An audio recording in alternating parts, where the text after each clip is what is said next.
Dear learners, आज हम लोग सब्जेक्ट वर्ब एग्रीमेंट का हम लोगों ने दो कंसेप्ट कर लिए हैं, दो पार्ट कर लिए हैं। आप जाकर के उन्हें चेक कर सकते हैं। अब थर्ड वाले पार्ट के ऊपर हम लोग चल रहे हैं। अब थर्ड वाले पार्ट के ऊपर तो चल रहे हैं, लेकिन आप बच्चे बोल रहे होंगे कि यार अभी तीसरा पार्ट स्टार्ट हो चुका है लेकिन रूल्स कहीं नहीं आए। मैं चाहता हूं कि रूल्स के पहले हम लोग कुछ बेसिक चीज़ों को बहुत अच्छे से क्लियर कर लें, बहुत अच्छे से क्लियर कर लें कि क्या होता है, क्या नहीं होता है, कैसे सॉल्व करना है। रूल्स के ऊपर चलेंगे। रूल्स किताबों पे मेंशन है, तो ऐसा कुछ जो किताबों पे मेंशन है वो तो ठीक है, वो तो आप वैसे भी पढ़ लेंगे, लेकिन ऐसा कुछ कि जो टीचर अपना एक्सपीरियंस से बताए वो थोड़ा सा समझना मुश्किल होता है और उसी को करने में दिक्कत होती है, या फिर उसको समझ जाएंगे तो रूल्स बड़े आसान हो जाएंगे। अब चलते हैं हम लोग सब्जेक्ट और वर्ब और एग्रीमेंट के बारे में हम लोगों ने पिछले पार्ट में किया था, थोड़ा सा उससे आगे चलते हैं। हालांकि सब्जेक्ट वर्ब के बारे में ही पढ़ेंगे लेकिन थोड़ा सा अगला स्टेप। अब हम लोग जब भी सब्जेक्ट वर्ब एग्रीमेंट के बारे में पढ़ रहे होंगे, जैसे आपने ल्यूसेंट वगैरह से पढ़ा होगा या फिर कोई और बुक से अगर आप पढ़ रहे होंगे, तो उसमें एक चीज़ लिखी हुई है। क्या चीज़ लिखी हुई है उसके बारे में मैं बात करूंगा। अच्छा, एक और चीज़ मैं आपको बताना चाहता हूं कि जिसने पहला और दूसरा पार्ट नहीं देखा है ना, इतने अच्छे से समझ में नहीं आएगा, तो एक बार आप जाकर के फर्स्ट और सेकंड पार्ट देख लें। उसमें हम लोगों ने बहुत अच्छे से डीप में कंसेप्ट के बारे में डिस्कस किया है। तो एक बार मैं दोबारा बताऊं, एक जब सब्जेक्ट वर्ब एग्रीमेंट स्टार्ट करते हैं ना आप पढ़ाना या पढ़ना, तो उसमें लिखा गया है किसी भी सेंटेंस में किसी भी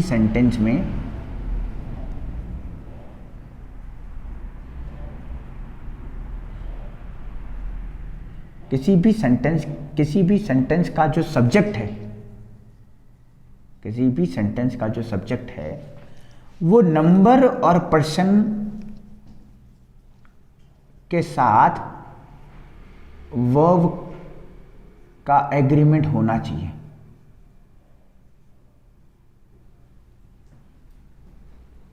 क्या मतलब है इसका, जरा इसके बारे में समझते हैं। ये तो रही थ्योरी वाली भाषा, लेकिन क्या बोलना चाह रहा है? बोलना चाह रहा है कि सेंटेंस का जो सब्जेक्ट है, मान लीजिए ये सेंटेंस मैंने इस तरीके से लिखा कि we want to solve this problem,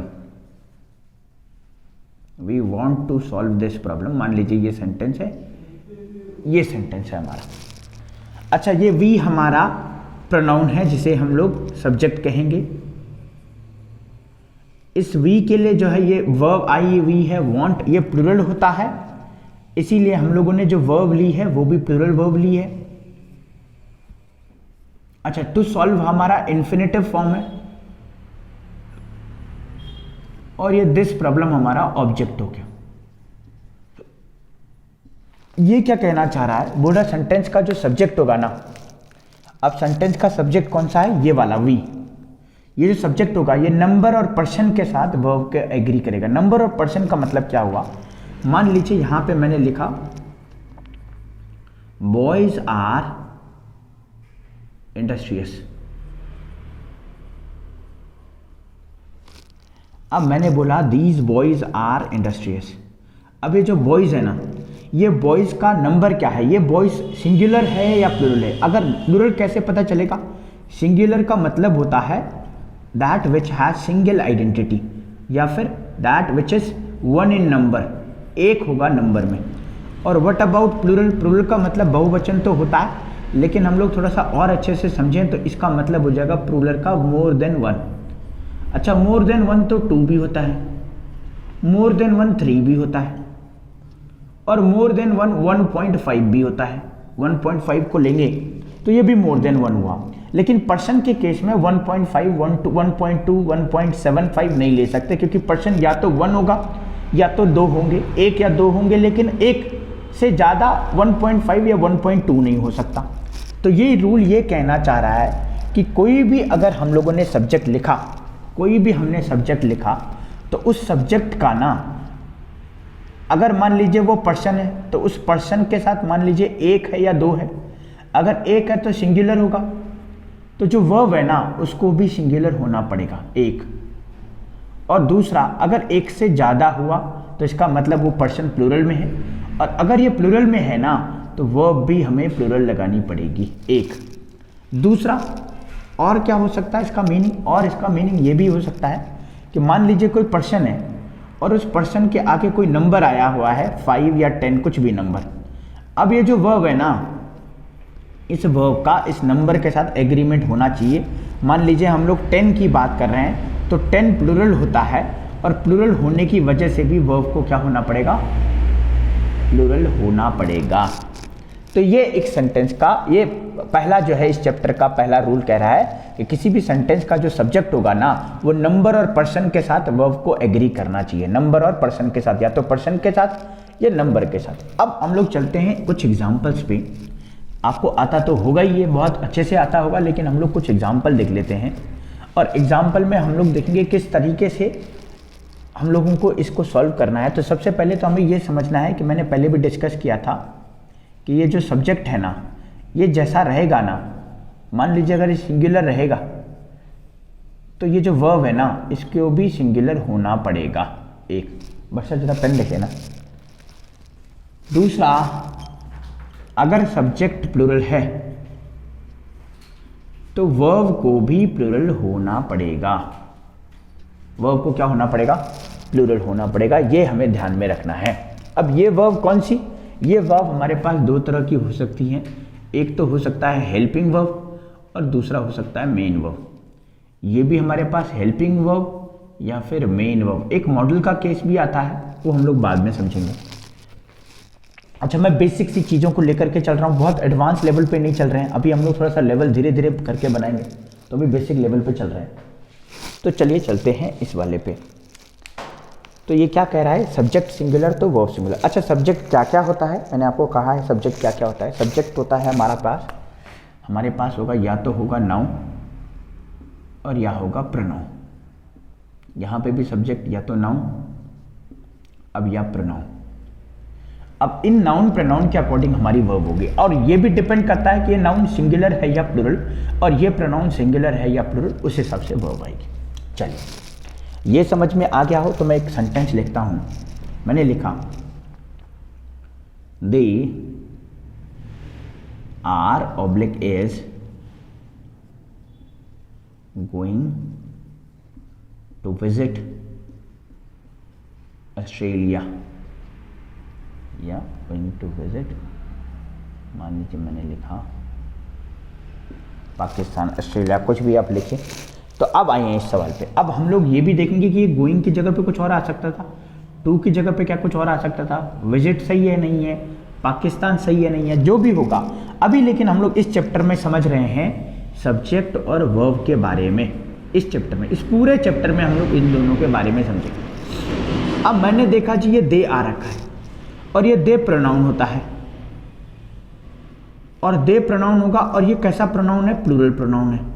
plural pronoun है तो जो वर्ब आएगी वो प्लूरल आएगी। अच्छा, ये आर और एज में, ये एज सिंगुलर होता है और ये आर प्लूरल होता है, इस वजह से दे आर हो जाएगा। They are going to visit Pakistan. एक और एग्जांपल ले लेते हैं। मान लीजिए मैंने लिखा,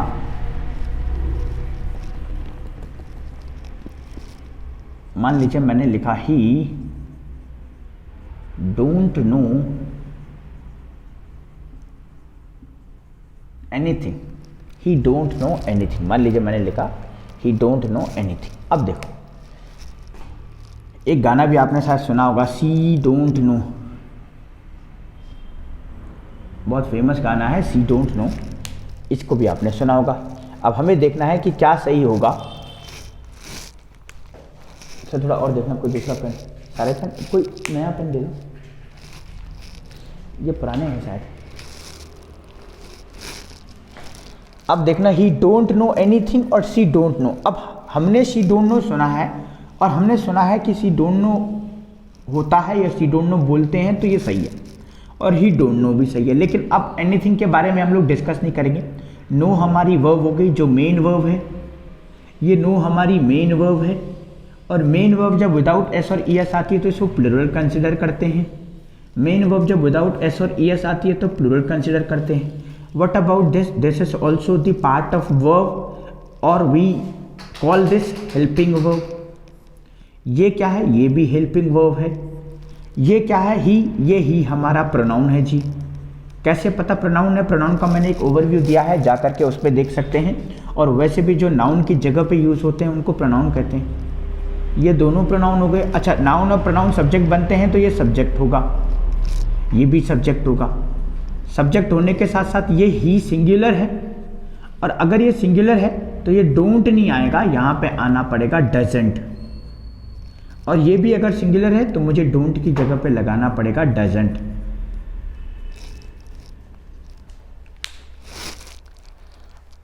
अच्छा, फिर जिन्होंने शी डोंट नो कहा है, क्या वो गलत है? बिल्कुल वो गलत है, ग्रामेटिकली देखा जाए तो गलत है।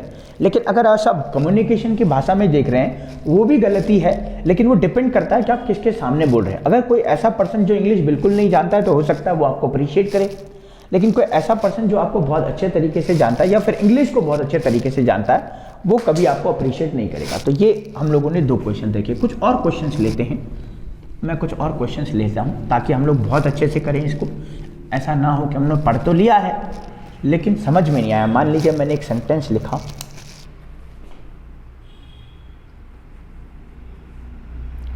We is oblique are waiting for someone. एक मैंने लिखा, this city is oblique are full of joy. 2 example मैंने लिखे, Ramesh stays in this hotel, और दूसरा लिखा मैंने, Rohan and his brother teaches mathematics. अब जरा थोड़ा सा देखें इन सवालों पे क्या होना चाहिए। ये हमारे पास ऑप्शन है, stage, teach, teachers, is are, और ये इज आर। अब देखें जरा क्या हो सकता है। तो चलो मैं बताता हूँ। अब देखना जरा, बाकी का तो ऑब्जेक्ट वाला पार्ट है, वर्ब के बाद आने वाला ऑब्जेक्ट होता है, वर्ब से पहले आने वाला सब्जेक्ट, वर्ब से पहले आने वाला सब्जेक्ट, वर्ब के बाद आने वाला ऑब्जेक्ट, वर्ब से पहले सब्जेक्ट, वर्ब के बाद ऑब्जेक्ट, और ये वर्ब से पहले सब्जेक्ट, वर्ब के बाद ऑब्जेक्ट। अच्छा, ये वेटिंग क्या है? अच्छा, ये वेटिंग एक्चुअली यहाँ पे वी हमारा हो गया प्रोनाउन, इसको हम लोग कहेंगे प्रोनाउन। ये जो आर हमारी होगी हेल्पिंग वर्ब, वेटिंग हमारा हो गया जीरन, जिसे हम लोग कहेंगे fourth form of the verb, four हमारा हो गया प्रेपोजिशन, और समवन हो गया हमारा इंडेफिनिट प्रोनाउन। दिस सिटी की बात करें तो ये दिस एक्चुअली ये प्रोनाउन होता है, डेमोन्स्ट्रेटिव प्रोनाउन, लेकिन अभी ये दिस सिटी है तो इसको हम लोग नाउन कंसिडर करेंगे। ये हमारा हेल्पिंग वर्ब हो गया। और फुल ऑफ जॉय, फुल तो एक्चुअली एडजेक्टिव होता है, लेकिन ये फुल ऑफ जॉय है तो ये पूरा का पूरा फ्रेज हो गया। वापस बात करें रमेश की तो ये नाउन हो गया हमारा। स्टे और स्टेज हमारी मेन वर्ब हो गई। इन हमारा प्रेपोजिशन हो गया। दिस हमारा demonstrative pronoun, this, that, these, those, hotel हमारा नाउन हो गया। आगे बात करें रोहन एंड हिज ब्रदर की, रोहन हमारा नाउन हो गया। एंड तो हमारा होता है कंजंक्शन जिससे सेंटेंस जुड़ते हैं या लेटर जुड़ता है या वर्ड जुड़ता है, तो यहाँ पे रोहन और हिज ब्रदर को एंड से जुड़ा है। अब हिज ब्रदर पूरा का पूरा, ये हिज एक्चुअली पॉसेसिव प्रोनाउन है। मैं आपको बताऊंगा ये सब कैसे हम लोग करेंगे, अभी आप बस समझिए चीज़ों को। अभी हम लोगों को सिर्फ वैसे तो सिर्फ 2 ही चीज़ें समझनी है, लेकिन कोई ऐसा बच्चा जो जानता हो सब चीज़ तो उसकी वो चीज़ें क्लियर हो जाएंगी, और जो बच्चे नहीं भी जानते हैं हम लोग उनको भी कंसिडर करेंगे, लेकिन अभी जस्ट हम लोग ओवरव्यू ले रहे हैं। हिज ब्रदर हमारा ये एज ए नाउन की तरह ट्रीट होता है, या नाउन इक्विवेलेंट कहा जाएगा। टीच और टीचर्स हमारी मेन वर्ब के पार्ट हो जाएंगे। मैथमेटिक्स नाउन हो जाएगा। अब चलें आगे, हमें पहले वाले पे कंसिडर करना है इज और आर। कई बच्चे तो सोच रहे होंगे यार वी आर होगा बस, दैट्स इट, और क्या है। लेकिन वी आर तो होगा, लेकिन होगा कैसे, और इससे रिलेटेड फिर और क्वेश्चंस बनने हैं। तो यहाँ पे तो वी आर आप कर लोगे, लेकिन जब एनडीए सीडीएस में क्वेश्चंस आते हैं तब नहीं कर पाते हैं। तो फिर क्यों नहीं कर पाते? क्योंकि यहाँ ध्यान नहीं दिया। तो अब देखें जरा, तो वी जो है प्रोनाउन है, और ये प्रोनाउन कैसा है, ये प्लूरल है। और हम लोगों ने सुना था कि भाई नाउन और प्रोनाउन सब्जेक्ट बनता है, और प्रोनाउन यहाँ पे भी है, whether it is a part of pronoun, है ना। तो ये भी पार्ट ऑफ प्रोनाउन है, पर्सनल प्रोनाउन है, ये इंडेफिनिट प्रोनाउन है। तो या तो ये सब्जेक्ट है या ये सब्जेक्ट है, बाकी तो जीरंड है, ये हेल्पिंग वर्ब है। तो ये तो अलग अलग हो गए, 4 प्रेपोजिशन है। नाउन और प्रोनाउन सब्जेक्ट होता है, तो या तो ये सब्जेक्ट है या ये सब्जेक्ट है। अब ये एक्चुअली प्रेपोजिशन के बाद आ रहा है, और प्रेपोजिशन के बाद कभी भी नाउन प्रोनाउन आए तो उनको ऑब्जेक्ट कहा जाएगा। तो ये अगर ऑब्जेक्ट हो गया तो फिर ये सब्जेक्ट होगा, और ये सब्जेक्ट है तो वर्ब जो है वो इसके अकॉर्डिंग आएगी। अच्छा, समवन के अकॉर्डिंग वर्ब आती तो इज लगा लेते, समवन इज वेटिंग फॉर, मान लीजिए वी की जगह अस कर लेते। लेकिन अभी हम लोग वी के अकॉर्डिंग लगाएंगे तो वी के अकॉर्डिंग जो करेक्ट होगा वो आर होगा। क्यों? ये प्लूरल है। अब इज और आर में जो प्लूरल है वो आर ही होता है। एक और चीज मैंने आपको बताया, प्लूरल वर्ब भी होता है, प्लूरल हैव भी होता है, लेकिन ये कुछ ऐसी वर्ब्स होते हैं जो पेयर में चलती है, हमेशा जोड़े में चलती है, इसलिए हमें आर ही लगाना है। एक दूसरे वाले की बात करें, दिस सिटी सिंगुलर होता है। दिस सिटी मतलब एक सिटी के बारे में बात कर रहा है, डेमोन्स्ट्रेटिव प्रोनाउन है। एक सिटी है तो भाई सिंगुलर करना है। अब हमने पता था कि भाई आर प्लूरल होता है तो इसका जो सिंगुलर होता है वो इस, तो हमने लगा दिया this city is full of Joy. ये दो एग्जांपल जो है ना, this was the first, this was the second, the third one and the fourth one, ये दो एग्जांपल मैंने क्या किया है, थोड़ा सा मेन वर्ब के लिए है। ये इज और आर आपको बताना सही होगा। और वो बच्चे जो सोच रहे थे कि भाई वी का आर होता है, दिस सिटी का इज होता है, तो यहाँ पे वो बच्चे कंफ्यूज हो जाएंगे। यही बच्चे यहाँ पे कंफ्यूज जाएंगे। यहाँ पे टीच आएगा कि टीचर्स आएगा, स्टे आएगा कि स्टेज आएगा, या फिर उन्हें लगता होगा कि ये वर्ड तो हमने कभी सुना ही नहीं, टीचर्स हमने कभी सुना ही नहीं है। टीचर्स सुना है, टीचर्स नहीं सुना है, स्टे सुना है, स्टेज नहीं सुना है। और ऐसा कभी हमारे एग्जाम में आता है तो हम इसको गलत कर देते हैं क्योंकि हमने कभी सुना ही नहीं है। लेकिन ऐसा नहीं है। दोबारा से चलते, ये रमेश है, ये नाउन है, और ये नाउन है तो ये सिंगुलर होगा, सॉरी नाउन है तो सिंगुलर नाउन है। नाउन दो तरीके से हो सकते हैं, प्लूरल भी हो सकता है। What about this hotel, hotel noun है और ये सिंगुलर है। अच्छा, होटल्स भी हो सकते हैं, और अगर यहाँ पे होटल्स भी होता तो ये दिस की जगह पे दीज हो जाता। बाकी गलत सही हम लोग बाद में देखते हैं, लेकिन होटल्स हो सकता है। अब अगर होटल की बात करें, दिस होटल की, तो भी सिंगुलर आएगी, और रमेश की बात करेंगे तो भी सिंगुलर आएगी। लेकिन अभी तो यहाँ प्रीपोजिशन के बाद ऑब्जेक्ट नहीं है। पहले तो हमने पहचाना भाई ऑब्जेक्ट है इसलिए नहीं आएगा। यहाँ कैसे पहचानेंगे कि भाई ये ऑब्जेक्ट है और ये सब्जेक्ट है? कैसे पहचानेंगे? देखो, एक तो इस तरीके से पहचान सकते हैं कि मेन वर्ब के बाद आने वाला ऑब्जेक्ट होता है, तो मेन वर्ब से पहले वाला सब्जेक्ट, इस तरीके से सब्जेक्ट पहचान सकते हैं। और अगर ये सब्जेक्ट आपने पहचान लिया तो दूसरा सब्जेक्ट नहीं होगा, दूसरा ऑब्जेक्ट होगा। कैसे?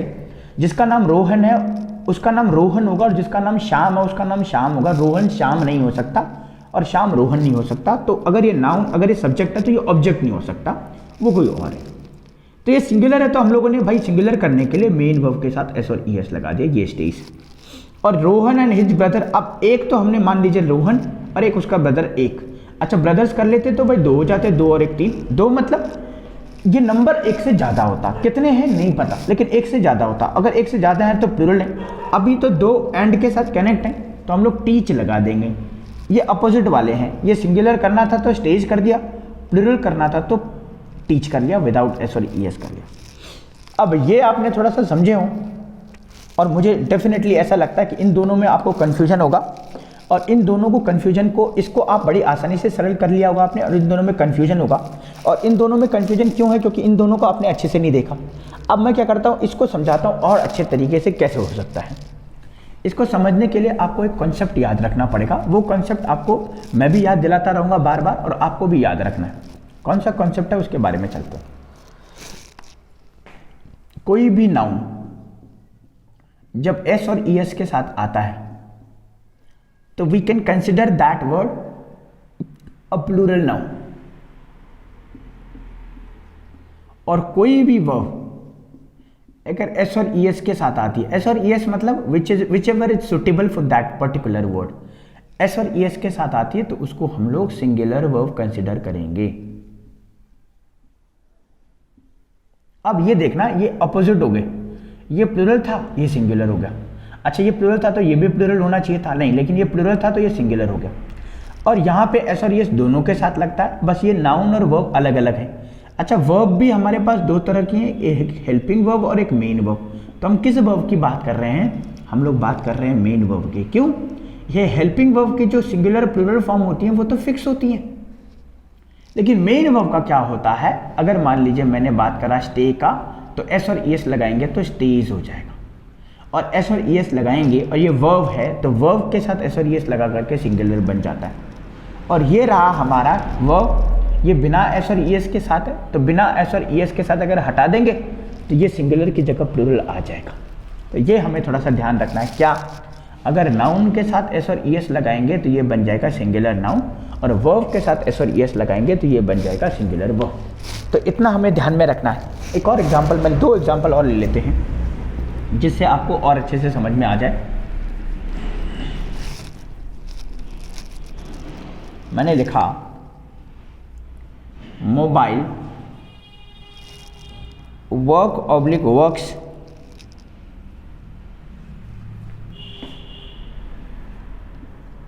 Faster than our hands than our brain. और दूसरा मैंने लिखा मोबाइल एंड कंप्यूटर